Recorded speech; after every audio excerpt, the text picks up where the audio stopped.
എല്ലാവർക്കും വീണ്ടും സത്സംഗ് വിത്ത് ഋഷിയിലേക്ക് സ്വാഗതം. നമ്മൾ ഇന്ന് സംസാരിക്കാൻ പോകുന്ന വിഷയം എങ്ങനെ നമുക്ക് ഡിവൈനുമായിട്ട് കണക്ട് ചെയ്യാം. ഡിവൈനുമായിട്ട് കണക്ട് ചെയ്യുന്ന ഒരു മാർഗമാണ് നമ്മൾ ഇന്ന് വിശദീകരിക്കാൻ പോകുന്നത്. നമുക്ക് എല്ലാവർക്കും അറിയാം ഭക്തി. ഭക്തി എന്ന് പറഞ്ഞു കഴിഞ്ഞാൽ നമ്മൾ എന്താണ് സാധാരണഗതിയിൽ വിചാരിക്കുന്നത്? അമ്പലത്തിൽ പോവുക, പള്ളി പോവുക, പ്രാർത്ഥിക്കുക, ഇങ്ങനെയുള്ള ഒരു വിചാരമാണ് എല്ലാവരുടെ സാധാരണ ഭക്തി മാർഗം. അവനിപ്പോ ഭക്തി മാർഗമാണെന്ന് പറയാറില്ല, ചിലർ കളിയാക്കിയൊക്കെ ആൾക്കാർ പറയാറുണ്ട്. എന്താണ് യഥാർത്ഥത്തിൽ ഭക്തി? നമുക്ക് എല്ലാവർക്കും യഥാർത്ഥമായിട്ടുള്ള ഭക്തി സത്യത്തിലുണ്ടോ? ഭക്തി കൂടുതലും ദ്വൈതത്തിലാണ്. ദ്വൈതം മീൻസ് ഡ്യുവാലിറ്റിയിലാണ് വരാൻ. അതിൽ നിന്നാണ് അദ്വൈത അവസ്ഥയിലേക്ക് പോവുക. അപ്പൊ ഭക്തി എന്ന് പറയുമ്പോൾ ശരണാഗതിയാണ് അൾട്ടിമേറ്റ് ആയിട്ടുള്ള ഭക്തി. നമ്മളല്ലാതെ നമ്മൾ ദൈവത്തിന്റെ അടുത്ത് ചെന്ന് അത് വേണം ഇത് വേണം എന്ന് പ്രാർത്ഥിക്കുന്നത് ഇറ്റ്സ് വൺ കൈൻഡ് ഓഫ് ഭക്തി. പക്ഷെ അൾട്ടിമേറ്റ് ഭക്തി എന്താണ്? സറണ്ടർ, ശരണാഗതി. അങ്ങയുടെ ഇച്ഛ എൻ്റെ ജീവിതത്തിൽ സംഭവിക്കട്ടെ എന്നുള്ളതാണ് ശരണാഗതി, സറണ്ടർ. അതിനർത്ഥം നിങ്ങൾ ലോ ഓഫ് അട്രാക്ഷനോ മാനിഫെസ്റ്റേഷനോ ഒന്നും ചെയ്യേണ്ടെന്നല്ല. ഇതൊരു സ്റ്റേജാണ്, ഭക്തിയെ കുറിച്ചിട്ടുള്ള ഒരു വിശദീകരണമാണ്. പക്ഷെ സ്റ്റാർട്ടിങ്ങിൽ നമ്മൾ എന്താണ് ഭക്തി എന്ന് പറയുമ്പോൾ അതൊരു വിശ്വാസമാണ്. ആ ഈശ്വരന്റെ ഇച്ഛ, ആ സറണ്ടർ നമ്മളിലേക്ക് വരാൻ, ആ ഭക്തി, യഥാർത്ഥമായിട്ടുള്ള ഭക്തി, അത് നമ്മുടെ ഹൃദയം തുറക്കുമ്പോഴാണ് വരിക. സൂഫിസത്തിൽ അതിനെ കൽബ് എന്ന് പറയും. കൽബ് തുറക്കുമ്പോഴാണ് വരിക. അപ്പൊ ഈ ഹൃദയം തുറന്നാലേ ഭക്തി ഉണ്ടാവുള്ളൂ. അല്ലാതെ നമുക്ക് ലോജിക്കലായിട്ട് ചിന്തിച്ചുണ്ടാക്കുന്ന ഒരു കാര്യമല്ല ഭക്തി. അതുകൊണ്ട് തന്നെ എല്ലാവർക്കും പറ്റുന്ന ഒരു കാര്യമല്ല ഭക്തി. പക്ഷെ ഏറ്റവും ഷോർട്ട് ആയിട്ടുള്ള, പക്ഷെ കുറച്ച് ടഫുമായിട്ടുള്ള ഒരു വേ ആണ് ഭക്തി. എങ്ങനെയാണ് നമുക്ക് ഭക്തിയിലൂടെ ദൈവവുമായിട്ട്, ഡിവൈനുമായിട്ട്, ഡിവൈൻ കോൺഷ്യസ്നസ്, ഡിവൈൻ എന്നുള്ള വാക്ക് ഉപയോഗിക്കാൻ ബുദ്ധിമുട്ടുണ്ടെങ്കിൽ സുപ്രീം കോൺഷ്യസ്നെസ്സുമായിട്ട് എങ്ങനെ നമുക്ക് കണക്ട് ചെയ്യാം എന്നുള്ളതാണ് ഇന്നത്തെ ക്ലാസ്. കമ്മ്യൂണിറ്റിയിൽ ജോയിൻ ചെയ്യാനുള്ളവർക്ക് താഴെയുള്ള ലിങ്ക് ഉണ്ട്, നിങ്ങൾക്ക് ജോയിൻ ചെയ്യാം. അവിടെ ഫ്രീ ക്ലാസ്സസ് എല്ലാം നിങ്ങൾക്ക് കിട്ടുന്നതാണ്. അപ്പോൾ ഭക്തി, അതിൽ ഏറ്റവും ഇമ്പോർട്ടൻ്റ് ആയിട്ടുള്ള, ഡിവൈനുമായിട്ട് കണക്ട് ചെയ്യാൻ ഏറ്റവും ഇമ്പോർട്ടൻ്റ് ആയിട്ടുള്ള ഒരു മാർഗം എന്ന് പറയുന്നത് നവവിധ ഭക്തികളെ കുറിച്ചിട്ടുണ്ട്. 9 ടൈപ്സ് ഓഫ് ഭക്തി. അതിൽ ഏറ്റവും പ്രധാനമായിട്ടുള്ളത് ശ്രവണം, കീർത്തനം, സ്മരണ എന്നൊക്കെ പറഞ്ഞിട്ടുള്ള ഭക്തികളുണ്ട്. അപ്പോൾ ഏറ്റവും പ്രധാനമായിട്ടുള്ള ഒരെണ്ണമാണ് നാമസങ്കീർത്തനം. അതായത് ഡിവൈൻ നെയിം ചാൻറ്റ് ചെയ്യുക. എല്ലായിടത്തും ഉണ്ട് ഇത്. ഹിന്ദു മതത്തിലുണ്ട് നാമജപം, ഇസ്ലാമിലുണ്ട് ദിക്ർ, ക്രിസ്ത്യാനിറ്റിയിലുണ്ട്, അല്ലെ? അപ്പൊ എല്ലായിടത്തും എന്തിനാണ് ഇത്? ദൈവം നമ്മളിപ്പോ എന്തെങ്കിലും പുകഴ്ത്തിയ ഭയങ്കര എന്താ പറയാ, സോപ്പിടാൻ പറ്റുന്ന ഒരാളാണ് ദൈവം എന്ന് നമ്മൾ കരുതുന്നുണ്ടോ? അതിനല്ല നമ്മൾ നാമജപം ചെയ്യുന്നത്. ഇത് നമുക്ക് വേണ്ടിയാണ്. കാരണം നമ്മളൊരു അഫർമേഷൻ ചെയ്യുമ്പോൾ എന്താ നമുക്ക് സംഭവിക്കുന്നത്? ഒരു പോസിറ്റീവ് അഫർമേഷൻ ചെയ്യുമ്പോൾ പോസിറ്റീവ് ആയിട്ടുള്ള ഒരു ഫീലിംഗ് ഉണ്ടാവും. അതേപോലെ ഡിവൈൻ നെയിം എന്ന് പറയുന്നത് ഒരു ഹൈ വൈബ്രേഷണൽ ഫ്രീക്വൻസിയാണ്. നമ്മൾ വളരെ താഴ്ന്ന കോൺഷ്യസ് ലെവലിൽ നിന്നുകൊണ്ട് നമ്മൾ ഈ ഒരു ഹൈ വൈബ്രേഷണൽ നെയിം ചാൻറ്റ് ചെയ്യുമ്പോൾ നമ്മളും ആ ഒരു തലത്തിലേക്ക് ഉയരുന്നു. നമ്മൾ ഡിവൈൻ നെയിം ചാൻറ്റ് ചെയ്യുമ്പോൾ, അല്ലെങ്കിൽ ഡിവൈനിനെ കുറിച്ചിട്ടുള്ള എന്തെങ്കിലും ഒരു പുസ്തകം വായിക്കുമ്പോൾ, അല്ലെങ്കിൽ നമ്മളിപ്പോൾ എന്തെങ്കിലും എഴുതുകയോ എന്ത് വേണമെങ്കിലും ചെയ്യുമ്പോൾ, ഈവൻ സംസാരിക്കുക മാത്രം ആണ് ചെയ്യുന്നതെങ്കിൽ പോലും എന്താണ് നമ്മുടെ സബ് കോൺഷ്യസ്ലി നമ്മൾ സംഭവിക്കുന്നത്?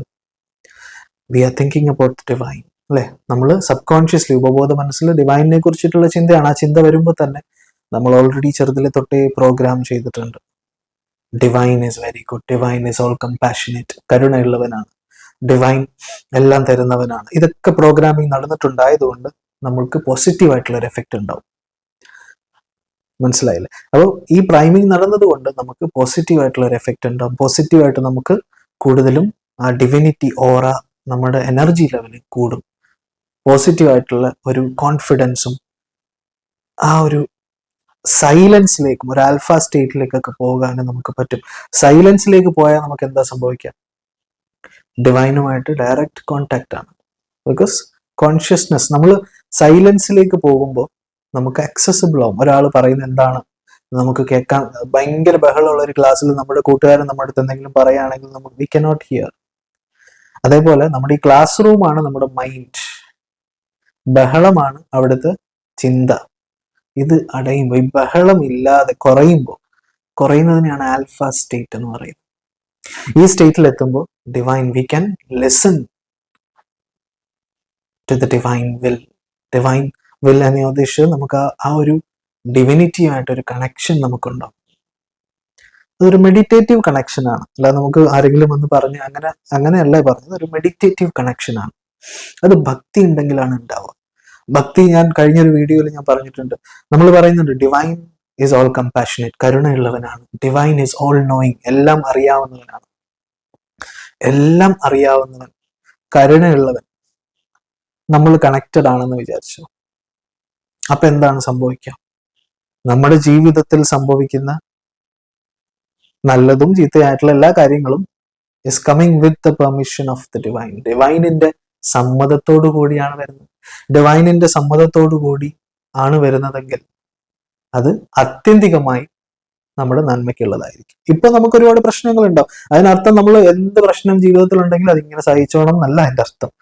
ഈ ഒരു എന്താ പറയുക, ഉൾക്കാമ്പ് നമ്മുടെ ബാക്ക് ഓഫ് ദ മൈൻഡ് ഈ ഒരു സത്യം ഉണ്ടായിരിക്കുക. എന്നിട്ട് നമുക്ക് പ്രവർത്തിക്കാം. നമ്മളിപ്പോ എന്തെങ്കിലും ലൈഫിൽ ഒരുപാട് കഷ്ടതകളുണ്ട്, ഇത് അറിയുക, അറിഞ്ഞുകൊണ്ട് നമ്മൾ ആക്ട് ചെയ്യുക. ഈ ബോധം വേണം. നമുക്കിപ്പോ ഒരുപാട് സാമ്പത്തിക ബുദ്ധിമുട്ടുണ്ട്, ഇത് ഡിവൈൻ്റെ വില്ലാണ്, ഇത് ഇപ്പൊ ഒന്നുറങ്ങി എണീറ്റ് കഴിയുമ്പോഴത്തേക്ക് തീരും, അങ്ങനെ വിചാരിക്കലല്ല ഞാൻ ഉദ്ദേശിച്ചത്. പ്രവർത്തിക്കുക, സമ്പത്ത് ഉണ്ടാക്കാൻ വേണ്ടി പ്രവർത്തിക്കുക, അതിനുള്ള ബിസിനസ്സോ ജോലിയോ എന്താണെന്ന് വെച്ചാൽ ചെയ്യുക. പക്ഷെ ഉള്ളിന്റെ ഉള്ളിൽ ഒരു ബോധം ഉണ്ടായിരിക്കണം. എന്ത്, ഞാൻ ഡിവൈനുമായിട്ട് കണക്റ്റഡ് ആണ്, ഞാൻ ഇപ്പോൾ അനുഭവിക്കുന്ന ഈ കഷ്ടതകളെല്ലാം ആത്യന്തികമായിട്ട് എനിക്ക് നന്മ വരുത്തുന്നതാണ്. ചിലർ പറയത്തില്ല, ഒരുപാട് സ്ട്രഗിൾസിലൂടെ കടന്നു പോയവരാണ്, ഒരുപാട് എന്താ പറയുക, ഒരു തീച്ചൂളയിലൂടെ കടന്നു പോവാന്ന് പറയത്തില്ലേ, ലൈഫിന്റെ സ്ട്രഗിൾസ് എന്ന് പറയുന്ന അഗ്നി. അതുകൊണ്ടാണ് നമ്മൾ വേദങ്ങളിൽ അഗ്നീനെ ഗുരു എന്നൊക്കെ പറയുന്നത്. അപ്പോൾ ഈ സഫറിങ് എന്ന് പറയുന്നത് നമ്മളുടെ ഗുരുവാണ്. ഹാപ്പിനെസ് ഉണ്ടാകുമ്പോൾ നമുക്കൊന്നും ഓർമ്മ വരില്ല, പക്ഷെ സഫറിങ്, സ്ട്രഗിൾ ഉണ്ടാകുമ്പോഴാണ് നമുക്ക് ഒരുപാട് കാര്യങ്ങൾ മനസ്സിലാവുക. അപ്പോൾ ഈ സ്ട്രഗിൾ എല്ലാം നമ്മളെ പല കാര്യങ്ങളും പഠിപ്പിക്കാനും പല കാര്യങ്ങളിലേക്ക് നമ്മളെ നയിക്കാനും സ്പിരിച്വൽ ജേർണി സുഗമമാക്കാനും ഒക്കെ വരുന്നതാണ്. നമ്മുടെ പ്രാരാബ്ധ കർമ്മവും എല്ലാം അതിനകത്ത് ഉൾപ്പെടും. ഈ ടോപ്പിക്ക് കുറച്ച് നിങ്ങളൊന്ന് മനസ്സിലെത്തി കേട്ടാൽ മാത്രമേ ഫുള്ളായിട്ട് മനസ്സിലാവുള്ളൂ.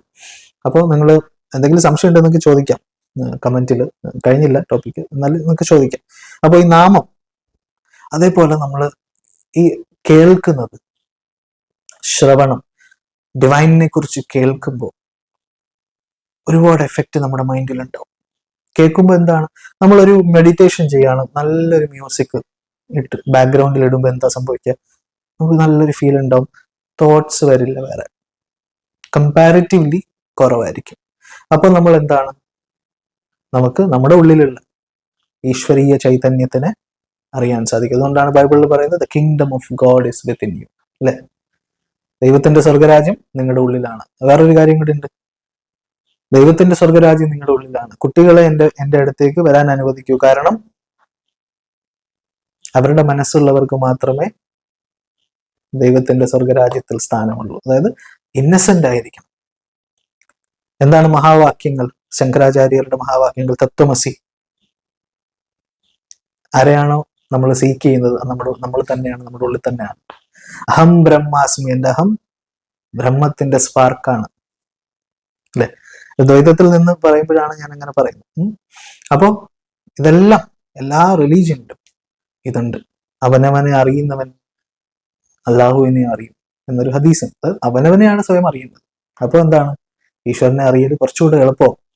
അപ്പൊ ഈ ഭക്തി, ഇതെല്ലാം അറിയണമെങ്കിൽ എന്ത് വേണം? സറണ്ടർ, ഈശ്വരന്റെ ഇച്ഛ. നമ്മൾ എന്ത് പ്രവൃത്തി ചെയ്താലും സമർപ്പണത്തോടു കൂടി ചെയ്യുക. നമ്മളിപ്പോ ഒരു കാര്യം ആവശ്യപ്പെട്ടാൽ പോലും, എനിക്ക് ഇങ്ങനൊരു കാര്യം ആവശ്യമുണ്ട്, എനിക്കിത് നല്ലതാണെങ്കിൽ അത് സംഭവിക്കട്ടെ, അവിടെയാണ് സമർപ്പണ ഭാവം. അത് വരുമ്പോൾ മാത്രം അങ്ങനെ പറഞ്ഞാൽ മതി. നമ്മളിപ്പോ തന്നെ ആ സമർപ്പണ ഭാവം ഇല്ലാതെ പോയി അങ്ങനെ പറയേണ്ട ആവശ്യമില്ല. വേറെ എന്താ പറയാ, നമുക്ക് അത് വേണം എന്ന് പറയുന്നതിന് യാതൊരു തെറ്റുമില്ല, പക്ഷെ സമർപ്പണ ഭാവമാണ് അതിന്റെ അൾട്ടിമേറ്റ്. അതുകൊണ്ടാണ് ഞാൻ എപ്പോഴും പറയുന്നത്, ലോ ഓഫ് അട്രാക്ഷൻ ഒരു സ്റ്റാർട്ടിങ് സ്റ്റേജ് മാത്രമാണ്. അത് മുന്നോട്ട് പോകേണ്ടത് എന്താണ്, സ്പിരിച്വൽ ജേർണി എന്താണ്? Law of surrender. അതാണ് ഏറ്റവും പവർഫുൾ ആയിട്ടുള്ളത്.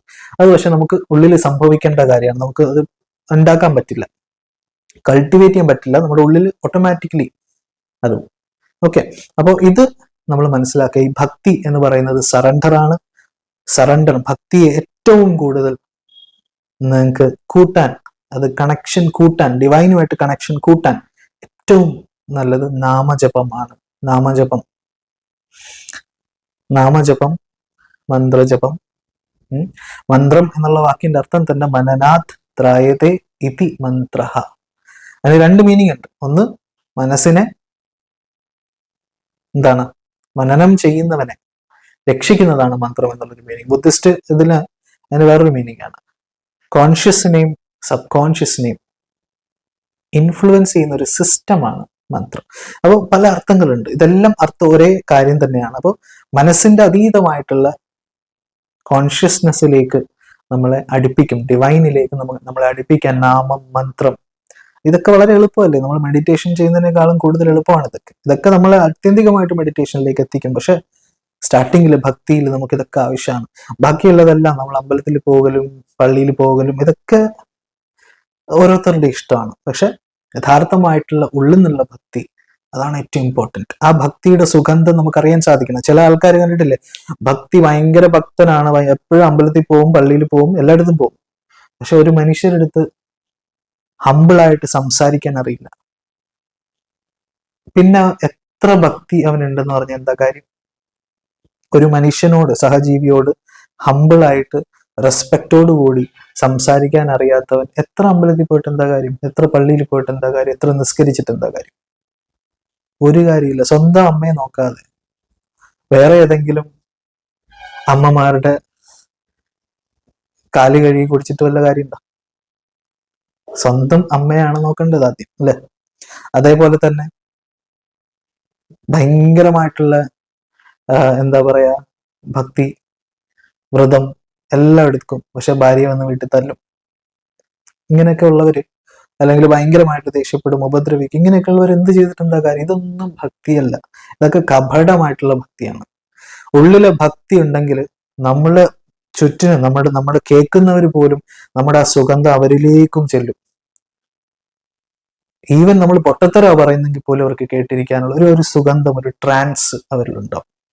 ഈ ഫ്രാഗ്രൻസ് ആണ് ഇമ്പോർട്ടൻറ്റ്. ഭക്തി എന്ന് പറയുന്നത് പടരുന്നതാണ്. ഭക്തി എന്ന് പറയുന്നത് ഒരാളിൽ നിന്ന് മറ്റൊരാളിലേക്ക് പടരുന്ന ഒരു കാര്യമാണ്. ഭക്തിയുള്ള ഒരാളെ അവരുടെ അടുത്ത് സംസാരിക്കുമ്പോൾ തന്നെ നമുക്ക് അവരുടെ സുഗന്ധം അറിയാൻ സാധിക്കും. ഇതാണ് ഭക്തി. ഈ ഭക്തിയുള്ളവർക്ക് എന്തിനേയും നേരിടാനുള്ള കഴിവുണ്ടാവും. ഈ ഭക്തിയുള്ളവർക്ക് കഷ്ടതകൾ വന്നാൽ പോലും അത് ഈശ്വരന്റെ പ്രസാദമാണ്, ഇച്ഛയാണ്, ഞാൻ അതിനു വേണ്ടി ഇപ്പോൾ ഈശ്വരൻ തന്ന ശക്തി ഉപയോഗിച്ച് പോരാടും, ഞാൻ വേണ്ടത് ചെയ്യും എന്നുള്ള ഒരു ഭാവമായിരിക്കും അവർക്ക്. യഥാർത്ഥ ഭക്തിയുള്ള ഒരാളെ ഒരു ശക്തിക്കും, ഒരു മനുഷ്യനും, ഒരു ശക്തി ഇൻ ദ സെൻസ് മനസ്സിന്റെ നെഗറ്റീവ് തോട്ട്സിനും ഒരു മനുഷ്യനും ഒന്നും ചെയ്യാൻ സാധിക്കില്ല. അതാണ് ഈശ്വരീയ ഭക്തിയുടെ ഗുണം. ഭക്തിയുള്ള ആൾക്ക് സംഭവിക്കുന്ന എല്ലാം, നെഗറ്റീവ് ആണെങ്കിലും പോസിറ്റീവ് ആണെങ്കിലും, അവരതിനെ ഒരു പ്രോസസ് ആയിട്ട് എടുക്കും. ലൈഫ് നമ്മളെ പഠിപ്പിക്കുന്നത് ഹാപ്പിനെസ് കൊണ്ട് മാത്രമല്ല. ലൈഫ് നമ്മളെ പഠിപ്പിക്കുന്നത് പല കാര്യങ്ങളാണ്. സ്ട്രഗിളിലൂടെയാണ് ഒരുപാട് കാര്യങ്ങൾ പഠിപ്പിക്കുന്നത്. അതുകൊണ്ടാണ് ഗ്രേറ്റ് ടീച്ചേഴ്സ് എല്ലാം നമ്മുടെ ഭൂമിയിലേക്ക് വന്ന് അവർ കാണിച്ചതെല്ലാം അത് തന്നെയാണ്. എല്ലാവരുടെയും ജീവിതം നോക്ക്, ജീസസ് ക്രൈസ്റ്റിന്റെ ജീവിതം നോക്ക്, ത്യാഗം, അല്ലെ? അങ്ങനെ ഒരുപാടുണ്ട്. സാക്രിഫൈസ് ആണ് ലൈഫ് ഫുൾ. സാക്രിഫൈസിനെ കുറിച്ച് പറയുന്നുണ്ട്, ഭക്തിനെ കുറിച്ച് പറയുന്നുണ്ട്. അപ്പൊ ഈ ഭക്തി നമുക്ക് വേണ്ടത് അത്യാവശ്യമാണ്. ഈ ഭക്തി ഇല്ലാത്ത ഒരാൾ ഭയങ്കര ഡ്രൈ ആയിരിക്കും. Even if they are spiritual ഒക്കെ ആണെങ്കിൽ പോലും ഒരു ഡ്രൈനെസ് അവർക്കുണ്ടാവും. ഭക്തിയാണ് ഒരു സുഗന്ധം ഉണ്ടാവും, അല്ലെങ്കിൽ സുഗന്ധമില്ലാത്തൊരു പൂവിനെ പോലെ ആയി മാറും. ഭക്തിയുള്ള ഒരു മനുഷ്യനെ മാത്രമേ ഉള്ളിൽ നിന്ന് പുഞ്ചിരിക്കാൻ സാധിക്കുള്ളൂ. മറ്റേ ആൾക്കാർക്ക് അവരുടെ ജ്ഞാനം കൊണ്ടും അവരുടെ ഗ്രന്ഥങ്ങളിലുള്ള അറിവ് കൊണ്ടും ഒക്കെ ഒരുപാട് പ്രഭാഷണങ്ങളും കാര്യങ്ങളൊക്കെ നടത്താൻ പറ്റും. പക്ഷെ ഉള്ളിൽ ശാന്തതയുണ്ടോ? ഉള്ളിൽ പുഞ്ചിരി ഉണ്ടോ? ഉള്ളിൽ ഈശ്വര ചൈതന്യം കുടികൊള്ളുന്നുണ്ടോ? അതാണ് ഇമ്പോർട്ടൻറ്റ്. അതിന്റെ ഫ്രാഗ്രൻസ് മറ്റുള്ള ആൾക്കാരിലേക്ക് എത്തണമെങ്കിൽ ഭക്തി മാർഗമാണ് ഇമ്പോർട്ടൻറ്റ്. നമ്മളിലേക്ക് പെട്ടെന്ന് അറിയണമെങ്കിലും ഭക്തി മാർഗമാണ് ഇമ്പോർട്ടൻറ്റ്. ഭക്തി എന്ന് ഞാൻ പറയുമ്പോൾ ഭക്തി മാത്രമാണ് നല്ലതെന്നല്ല പറയുന്നത്. ഞാനിവിടെ ഭക്തി മാർഗത്തിനെ കുറിച്ചിട്ടുള്ള ഒരു ക്ലാസ് ആണ് എടുക്കുന്നത്.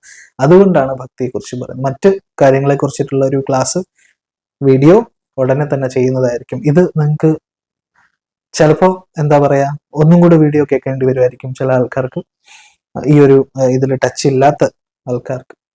അപ്പൊ അത് ഒന്നുകൂടെ കേൾക്കുക. ഞാൻ പറഞ്ഞ എന്താണെന്നൊന്ന് ഞാൻ കുറെ വിത്തിട്ട് തരാണ്. നിങ്ങളൊന്ന് ജസ്റ്റ് ഒന്ന് കേൾക്കുമ്പോൾ ഒന്ന് ചിന്തിച്ച് നോക്കുക എന്താ പറയുന്നത്. അപ്പോൾ ഇത് ലോ ഓഫ് അട്രാക്ഷനെ കുറിച്ചിട്ടുള്ള ഒരു വീഡിയോ അല്ല, പക്ഷെ ഇതെന്റെ ഉള്ളിൽ നിന്നുള്ളൊരു വീഡിയോ ആണ്.